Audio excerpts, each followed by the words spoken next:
Hello, everyone. Happy summer to all of you. We hope you are enjoying the sunshine wherever you are. I'm Sam, and I'm going to be your moderator throughout this presentation. Welcome, and thank you so much for watching. In just a second, we're going to be joined by Wesley Boudreaux. He's one of our financial advisors here, and he is going to be talking to you about some mid-year tax tactics that you can use to help you save for retirement. Before Wesley comes on, I would like to very quickly remind you we are not affiliated nor endorsed whatsoever by any specific company. We are a completely independent group of financial advisors here, so please keep that in mind as you're listening along today. After the presentation has ended, you will be redirected to our homepage where you can take advantage of several resources we have available, one of which may simply be a link to book an appointment with Wesley Boudreaux or one of his colleagues if you wish to speak to them directly about your specific concerns or situation. We hope that you'll take advantage and make an appointment to speak with us. There are no requirements for that. It is completely complimentary. We would just love a moment of your time. And in exchange, hopefully you will refer us to one of your colleagues. So take advantage of that. Wesley will also be staying on a few extra minutes to answer any questions that come in throughout his presentation. I invite you to ask away. It's completely anonymous, and we try to answer as many questions as we can, time permitted. And with that, here we go with Wesley Boudreaux. Hi, Wesley. All right, thank you very much for that introduction, Samantha. And as you can see, I'm actually trying to, in the summer here, get a little bit more traveling in the RV. So I'm going to go ahead and, instead of trying going back and forth with the camera here, if we get any questions come through, I'll try and take care of those. But again, we're going to be talking about some tax changes, how 2024 is coming so far. We're about halfway through the year, so we'll talk a little bit about getting ready for tax season coming up next year. We're kind of in the middle of it for some of you that may have filed extensions. We'll also talk about some different strategic planning options to take a look at. Make sure you've got a plan in place, and we'll remind you who the retirement group is and where we can actually come into play and help you with some of these items as well. So first and foremost, we'll go over standard deduction increases, marginal tax rates, no changes really there. The retirement contributions, some increases we're seeing there as well. Estate and gift tax changes, increases again, mostly just for inflationary purposes here. But we'll also talk a little bit about some of the potential changes we'll see for 2026 if there's no permanency in the Trump tax changes we had previously. We'll also talk about some special tax provisions that may affect some of you, but obviously there's a whole lot to go into here. So you can always give us a call to talk at some of these one-on-one. So first and foremost, some of the bumps in standard deductions have gone up quite a bit with inflation in this case. Those of you that are single or filing separate, actually it's gone up to $14,600. For those of you that are married, it's gone up to $29,200. So that's almost $30,000. So again, a lot of people may not itemize anymore because of this, and also because of limitations on SALT taxes like state and local taxes and things of that nature. But in some cases, if you do itemize, it's important to kind of review that, in which case it may be easier to not itemize given these standard deductions. And we'll see how this plays out in 2026 if there's any updates to this or complete changes to the tax code going forward. Head of household, it's jumped up again to $21,900 as well. And we'll take a look at the tax brackets here shortly and kind of see how that plays out for the different brackets you're in as well. Looking at these brackets, again, this is kind of a busy screen here.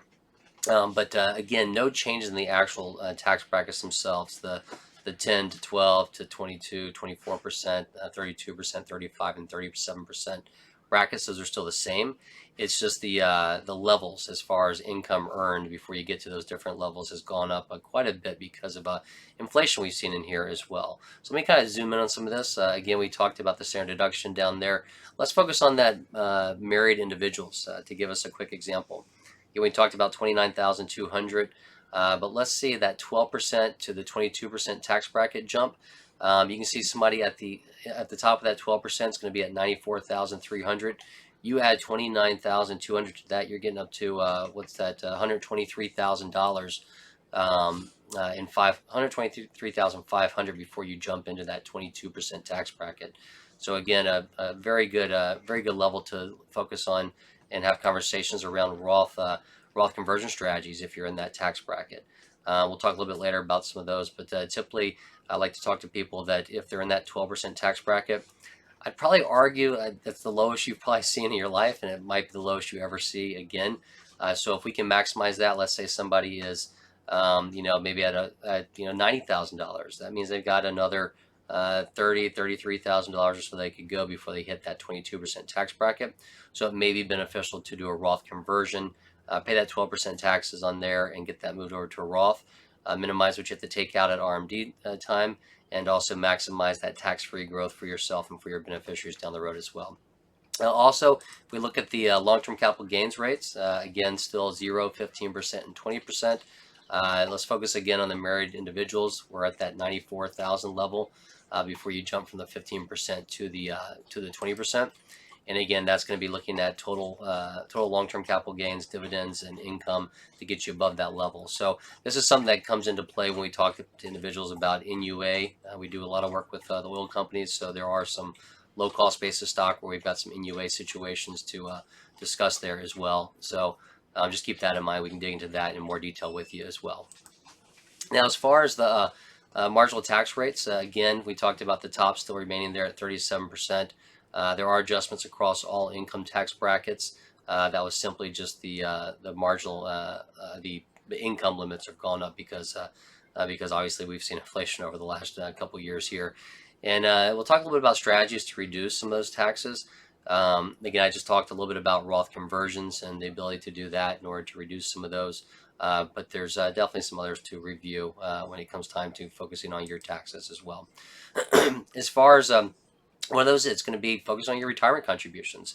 A lot of people hopefully have a 401k at the office they work at, or wherever they work at, whether it be an office or somewhere else.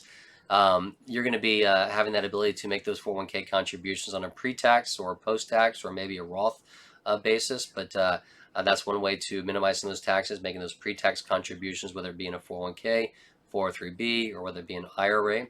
Those limits have gone up as well. We're at $23,000 for 401ks, 403bs, and 457 plans. The IRAs are up to $7,000, and for those of you that are a little bit older, that are over 50, there's a catch-up option where you can actually add an additional $1,000 to the IRAs or an additional $7,500 to the employer plan. So somebody in a 401k that's 51, 55, 60, 70 could actually be putting that 23 plus 7,500, so 30,500, getting that deferred and deducted from your taxes whenever you look at that. So it's also really important to understand the aspect of increasing your contributions. A lot of times if you've started out a 401k, you may start low, 5 or 6 or 7%. Hopefully your company's got one of those options where they incrementally increase those every year. Maybe it goes up by 2 or 3% every year. So if you can afford that, get that saved. And if you have questions about that, we can always run reviews to show you how the incremental savings can impact you over the long term as well. Now, the gift and estate tax, this again, we talked a little bit about potential tax changes coming in 2026. That sunset of the Trump tax changes expires in 2025. We're here in the middle of this election season. We'll see kind of what happens there, but also what happens with Congress to determine whether or not after 2025 those actually do get sunset. We go back to some of the old rules, or if they implement those for a more permanent or just extend them for some time. One of the biggest things to be aware of or worried about is if you've built up a pretty good nest egg is the estate tax limits and gift limits there. That's gone up quite a bit to $13,610,000. Now, if we were to fast forward and we were to sunset and go back, that's going to get cut more in half. I think it's going to be, with inflation adjustment, go down to about 5.5. I think maybe 5.4 million, something like that. I'd have to go back and double check, but it's definitely going to be a big drop in there. So it's important to kind of run and review this. And if you want to get into the estate planning aspect, any of our advisors can kind of walk you through that. We can also, we got partnerships with estate planning attorneys on staff where we can actually run a full analysis, give you a flow chart, show you how your current estate plan looks, what some different changes in trust documents could be in order to solidify that, make it better. How does it look under the current estate tax limits versus if we were to sunset, how would it look? So we can go through all those different things with you. But again, it's good to plan for that tax efficiency and run that to know what happens on either side. The gift tax, the exclusion is $18,000 per person. So what that means is if you don't go over that, you're not going to have to tap into your gift tax credit, which again goes against your estate tax. So let's say you want to give your adult son some money, you can give them up to $18,000 without any issues there. If you're married, the two of you can do so. So you can give them $36,000. If he's married, you can give the spouse another 36,000. So that's 72 grand you can give them without having to worry about it going against any gift tax credits. If they got kids, you can do that too. So there's definitely some options to gift some of that money. And if you get into 529 plans for the grandkids, they even let you front load those with 5 years of gift tax exclusion. So a lot of things to kind of be aware of there. I just had a discussion with somebody last week about that, as far as trying to make sure they can take care of passing something on to the beneficiaries, especially the grandkids. And we had that conversation of, well, there's ability to do some of that now, so you can at least maybe get a little bit more props for what you're doing versus whenever you're dead, passing it on to them, making sure that you can enjoy some of the things you're giving them, and they can hopefully be more appreciative of that while you're still here. Now, as far as some different tax special provisions, we're not going to go into all of these because there's so many that are out there, but some of the ones we do see with people is the adoption credit's been bumped up again to $16,810. So if you're if you unfortunately can't have a child and you're looking to adopt and you go through that process, there's benefits there as far as that credit. Foreign earned income is something we deal with a lot, especially with a lot of our oil companies where individuals are working overseas. Now, a lot of times those companies will have their tax preparers handle that for you, but it could be that you've retired, you still have some income coming in. Maybe you've done some investments, bought some property over there. You're generating some taxable income over there. You're having to pay taxes to that foreign government versus being able to come back and exclude those.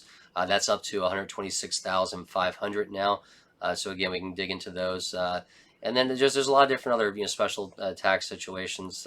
Like I said, we're not going to dig into because there's too many to name. But if you have any questions on that, want to dig into it, let us know. The advisors here can walk you through that. Or if we need to get one of our CPAs on a call, we can do that as well. As far as the strategic planning and preparation aspect, again, we talked a little bit about some tax planning tips. Talked a little bit about that Roth conversion. There, we want to talk about preparing for the tax season. We're essentially kind of in the middle of it right now, here coming towards the end of July, but it doesn't mean that you can't prepare for next year. Again, some of you may have actually filed extensions, or maybe you got business taxes that are not due just yet. So again, you could still be in the thick of it. And then we'll talk a little bit about the kind of the conclusions and the next steps you need to be focusing on there as well. So tax planning tips. Leverage the increases we see in the deductions and the exclusions that we just kind of talked about. A lot of that's just inflation's been up, so those brackets have gone up a bit. Again, the actual bracket doesn't change, but the earned income. So again, you may be able to convert more than you thought, or even have that conversation about a Roth conversion. You may be able to gift more than you thought. So we can get into all those different options. Review your investment strategies. So whether it be that all your money's tied up in IRAs or 401ks, whether you've got some after-tax money in a brokerage account, you may want to be looking at tax loss harvesting. We talked about the dividend and long-term capital gains treatments. Maybe those are higher than what you expected. You want to realize some of those and keep yourself in a certain tax bracket. We can go through all those with you as well. But ultimately, at the end of the day, you might want to consider a consultation with a tax advisor if your situation is very simple and you're just living off Social Security and maybe take a little bit out, maybe you can do it yourself. But if you got some other complicated situations, maybe you're in that transition from working to being retired, you want to minimize your RMDs, you want to maximize Roth conversions, things like that. It's important to talk with a specialist, whether it be myself or one of the other financial advisors here at the retirement group. We can run through a high-level overview of some different tax planning strategies. And if we need to get one of our CPAs on the line, we can dig into that as well and go into more details for you there. So again, we talked about tax season. They got April 15th up here. Like I mentioned before, we're kind of in the middle of that. If you did file an extension or if you're doing business taxes.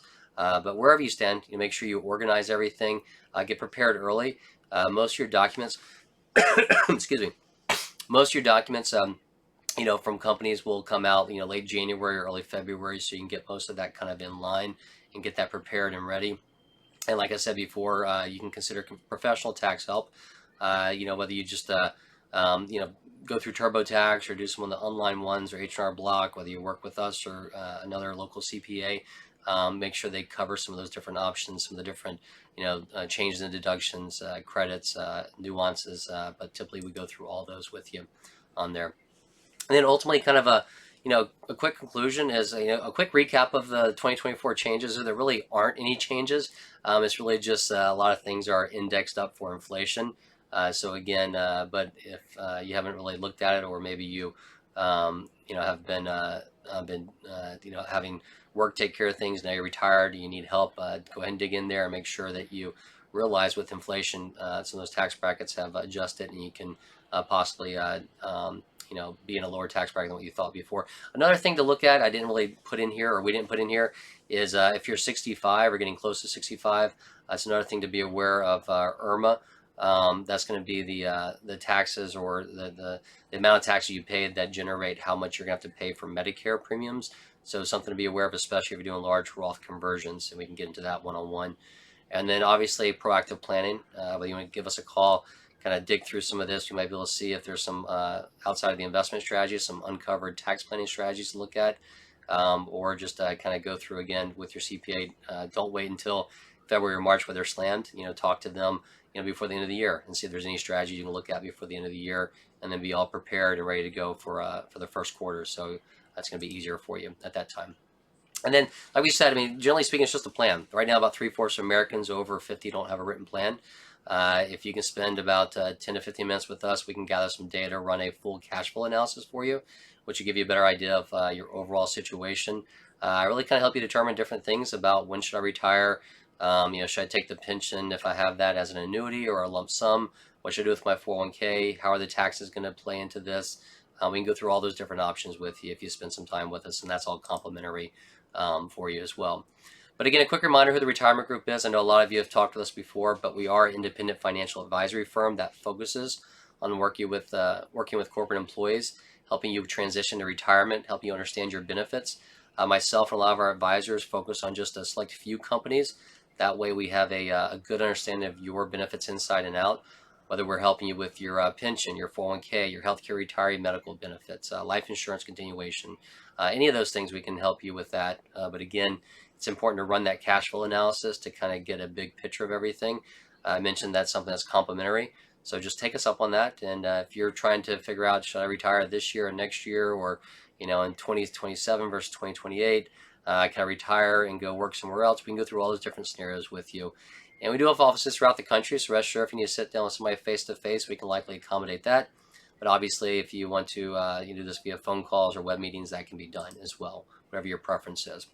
I'm going to wrap this up, and like I said before, and sort of instead of going back and forth, on this call, I'm going to take a look, see if we did have any questions. I just saw one that did pop through, so I'll answer that in just a moment. But if you do have any questions, you can reach out to us at 800-900-5867.